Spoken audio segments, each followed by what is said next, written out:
Je reçois des questions depuis que j'ai commencé à parler de ces journées-là là, sur les réseaux. Fait que je me suis dit que j'ai répondu évidemment aux gens qui m'ont posé la question, mais je trouvais que c'était pertinent d'en parler un peu à tous, finalement, parce que c'est peut-être des questions aussi que toi tu te poses à la maison. Donc, une des questions qui est revenue, c'est moi, je fais quoi pendant que tu masses mon chien? Est-ce que je peux rester là? Est-ce que je dois quitter?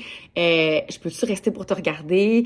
Je peux te poser des questions en même temps? En fait, oui, tu es invité à rester, bien évidemment. Tu sais, tu peux, si tu veux, aller dans la boutique puis faire un petit shopping, il n'y a pas de problème. Mais tu peux aussi rester, regarder qu'est-ce qui se passe, me poser tes questions. Je peux t'expliquer justement les manipulations que je fais. Et parfois, ça peut aussi être rassurant pour ton chien si tu es sur place avec lui.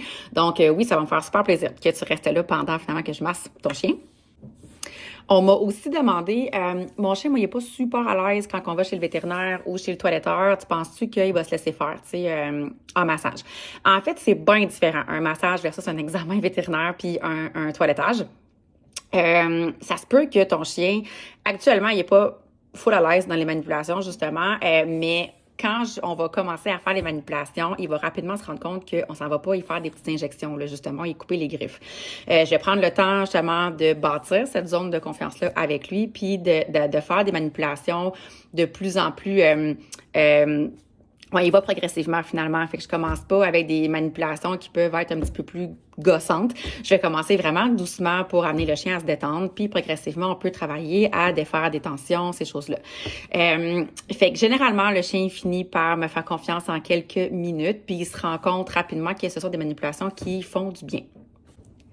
Ce qui m'amène à prendre le temps de t'expliquer qu'est-ce que je vais faire justement quand je vais faire un massage. Quand c'est un soin complet, je vais commencer par observer le chien marcher dans l'environnement pour observer est-ce que sa démarche est normale. Je vais ensuite faire des petites manipulations pour regarder ses amplitudes de mouvement au niveau de son cou, au niveau de ses pattes. Et je vais regarder s'il y a des zones, des points de tension le long de sa colonne. Donc, il y a différentes manipulations qui me permettent d'avoir ces informations-là. Et par la suite, ça va me diriger finalement vers les manipulations que je vais appliquer. Donc, je vais appliquer différentes techniques manuelles. Au début, vraiment pour amener une forme de détente chez le chien. Puis par la suite, on va aller travailler à défaire les tensions musculaires, soit qu'on a des points de tension vraiment. Et parfois, on va avoir aussi des adhérences. Donc, tu sais, entre la peau et les muscles, il y a ce qu'on appelle le fascia, qui est un peu comme un genre de saran wrap là, qui passe comme sur tout le corps de l'animal, qui va absorber les chocs dans le quotidien.